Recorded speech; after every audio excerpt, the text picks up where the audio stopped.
Okay, so it's very important that you all take your time in setting up any problems that you have to work whatsoever.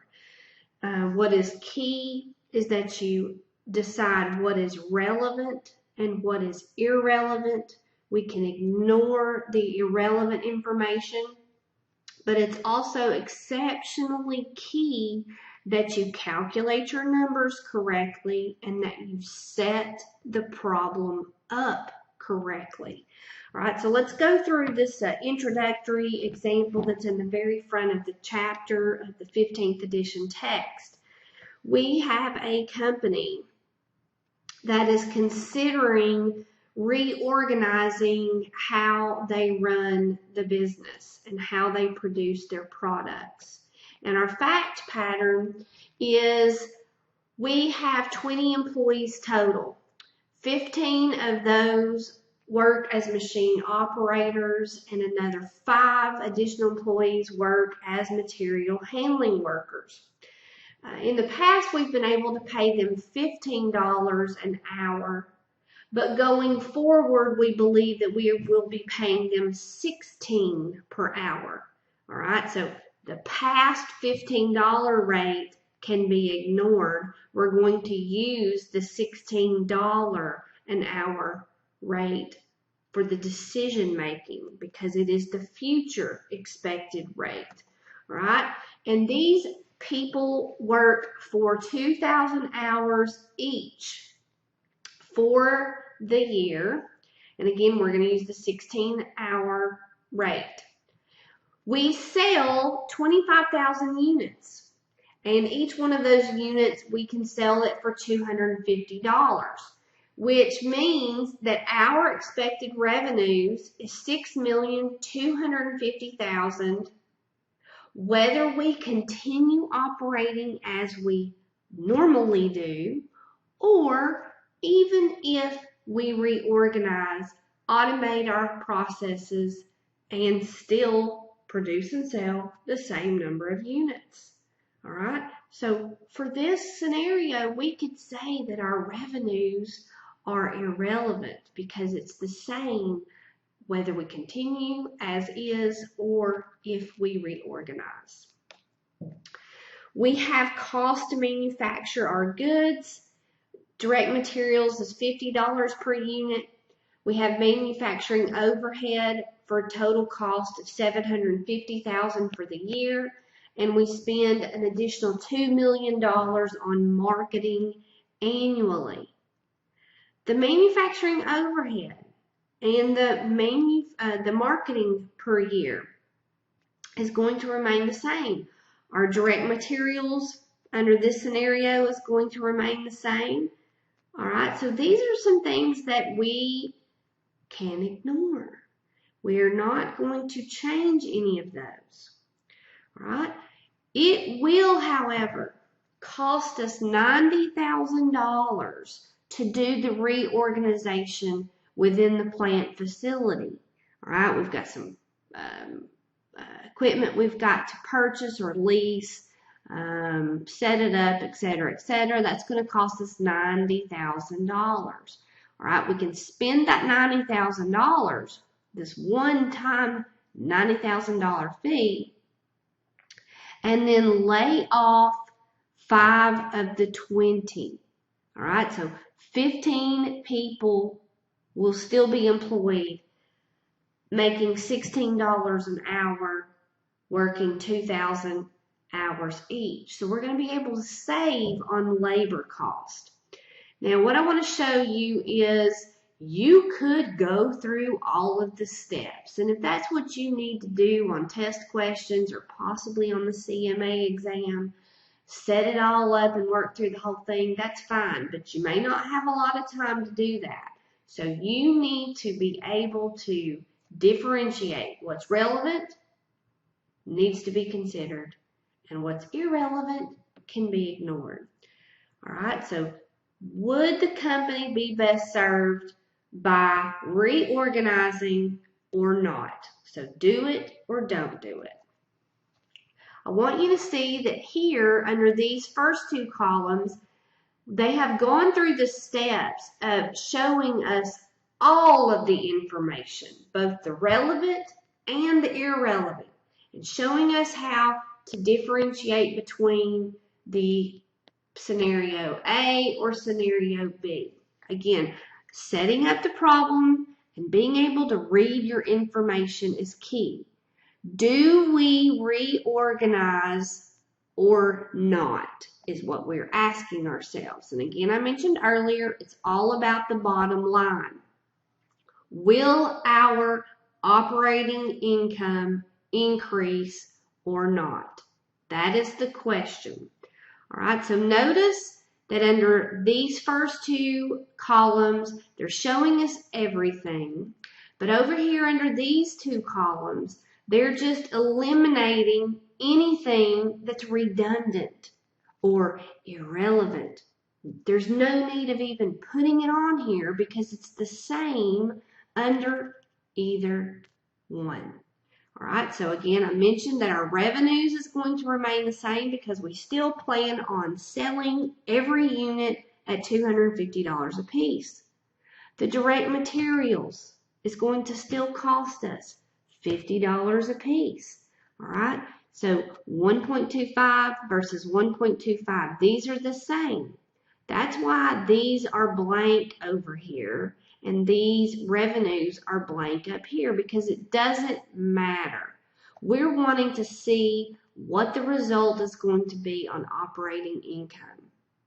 So imagine, if you will, a column, a third column here and a sixth column over here. An imaginary column that says, would my operating income be affected? Yes or no? If so, would it be a positive or good thing for operating income?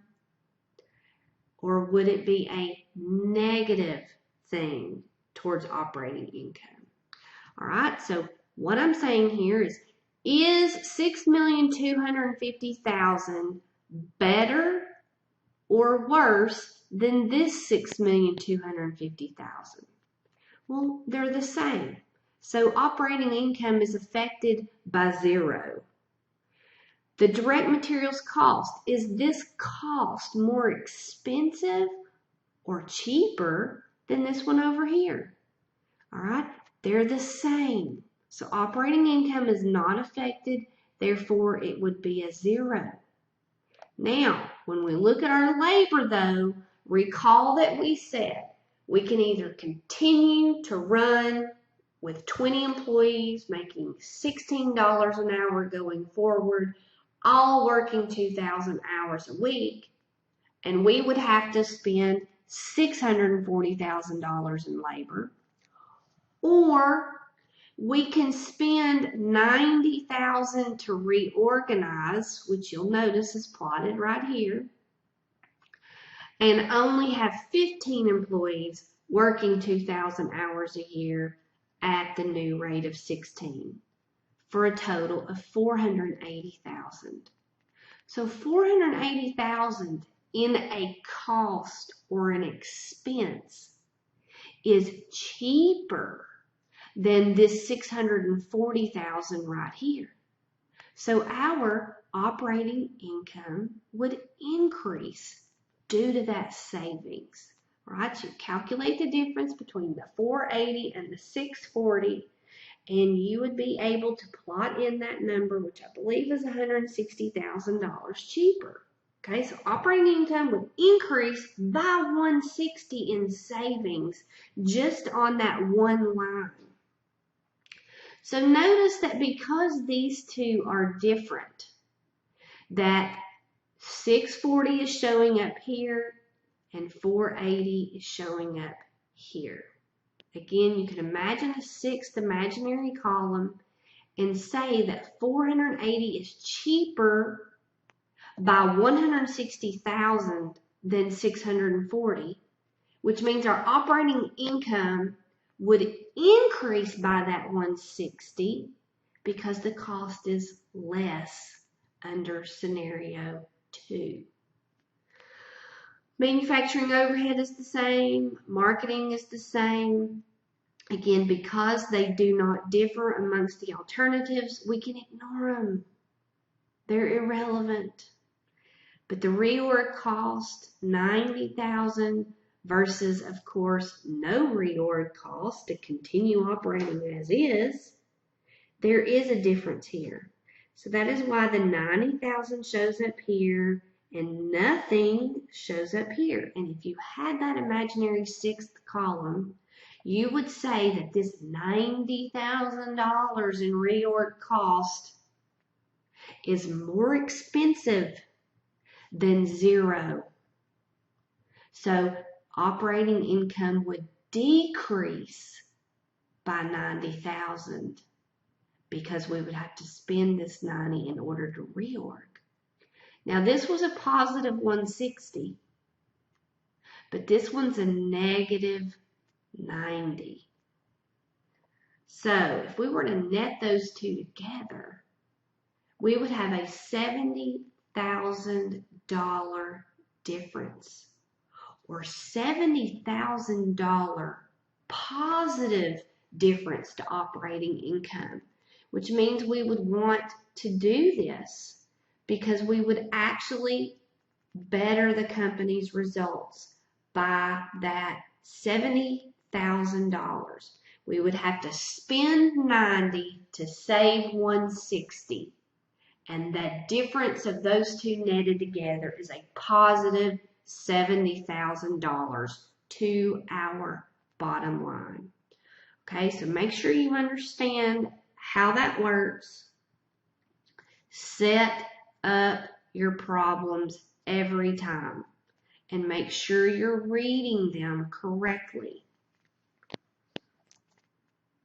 Again, we mentioned that sunk costs are irrelevant in decision making. We cannot go back in time and change that original decision. All right? Costs that have already occurred cannot be changed. They are classified as sunk costs. We exclude them because they cannot be changed by any future act. Some additional items of vocabulary. Incremental cost is the additional total cost incurred for an activity. And we also can consider differential cost, which is the difference in total cost between two alternatives. Incremental revenue is the additional total revenue from an activity. So many times what we're doing is looking at our incremental revenues minus our incremental cost and coming up with a number of how operating income is affected. Differential revenue is the difference in total revenue between the two alternatives. Note that incremental cost and differential cost are sometimes used interchangeably in practice. Some types of decisions that need to be made that we're going to be seeing throughout Chapter 11 is one-time special orders. These are where customers offer us a set price to sell them a product, or maybe they request a bid from us for a product that we produce or even a service that we produce. And it's a one-time deal. All right? There's a lot of factors that need to be considered to make sure that we make very good decisions when it comes to these one-time only special orders. Again, sometimes you guys are going to have to work with those management people to make sure they are considering all of the pertinent information, not just our costs and revenues, but also how our other sales to our other customers could be affected and things like that. Short-run pricing decisions, short-run things that is not going to affect us over the long haul, still very important. Lots of factors that need to be considered, just like those one-time only special orders. We're also going to look at whether we want to make or provide a service, make a product or provide a service ourselves, or do we want to buy that service or product from somebody else? We need to look at all of the factors, both quantitative and qualitative, when we're making these kinds of decisions as well. We'll even look at product mix and discuss capacity constraints and bottlenecks. Again, I mentioned that there's a book that I'm going to talk about more. We're going to see something that you may not have seen in some of the earlier classes, and it's called throughput margin analysis. We'll look at that in addition to figuring out what mix we will want to sell our products. We're even going to look at customer profitability and their relevant cost, because sometimes it is up to us whether or not we continue providing a service or product to a customer. We also can perform customer profitability in reviewing targeted customers, looking at potential customers that we could bring on. We need to analyze those in advance. Do we or do we not want them as a customer? We can add new customers if we want, or we can say, not that particular customer right there for whatever reason. We can even look at discontinuing operations using our decision making and our relevant information from Chapter 11. We can also look at adding branches or segments to our business. By doing this decision making and analysis in advance. All right, so this is a very important chapter for you guys in your future careers. Of course, we know we can retain equipment that we have. We can optimize equipment that we have, or we can even get rid of it and replace it. All right, so there's a couple of different ways we can look at dealing with our equipment. This can be very involved. There are some additional chapters within this book that we don't necessarily cover in this class. However, you need to keep this book because you may be tasked with making some decisions regarding your equipment at your companies.